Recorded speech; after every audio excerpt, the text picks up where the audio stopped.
கரூர் மாவட்டம் அரவக்குறிச்சி தொகுதி திமுக வேட்பாளர் மொஞ்சனூர் இளங்கோ நாகம்பள்ளி மற்றும் காந்தி நகர் உள்ளிட்ட கிராமங்களில் வாக்கு சேகரிப்பில் ஈடுபட்ட போது வழிநெடுகிலும் பெண்கள் அவருக்கு ஆரத்தி எடுத்து உற்சாக வரவேற்பு அளித்தனர்.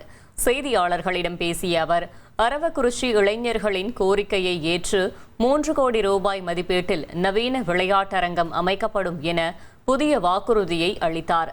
மேலும் கோவில் இனாம் நில பிரச்சினைக்கு தீர்வு காணப்படும் என துணை முதல்வர் உதயநிதியின் வாக்குறுதியையும் சுட்டிக்காட்டி உதயசூரியன் சின்னத்திற்கு ஆதரவு திரட்டினார்.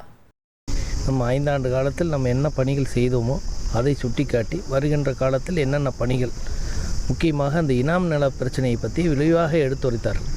அதை உறுதியாக செய்து கொடுப்போம் என்று ஒரு வாக்குறுதியை அளித்திருக்கிறார்கள். ஆகவே மக்கள் அதை நம்பிக்கையோடு எழுச்சியோடு இருக்கிறார்கள். அவர் வந்த பிறகு இப்போ நம்ம கிராமத்தில் பிரச்சாரம் பண்ணுறோம். பிரச்சாரம் பண்ணும்போது மக்கள் மிகவும் எழுச்சியோடு ஆரவாரத்தோடு நீங்கள் சென்று வாருங்கள், வெற்றி பெற்று வாருங்கள் என்று நம்மளை வழியனுப்புகிறார். இனி செல்லும் இடமெல்லாம் செய்தி. தந்தை டிவியின் வாட்ஸ்அப் சேனலை ஃபாலோ பண்ணினா செல்ல இருக்கும் இடமெல்லாம் செய்தி. இதோ QR கோட் இப்பவே ஸ்கேன் பண்ணுங்க, ஃபாலோ பண்ணுங்க.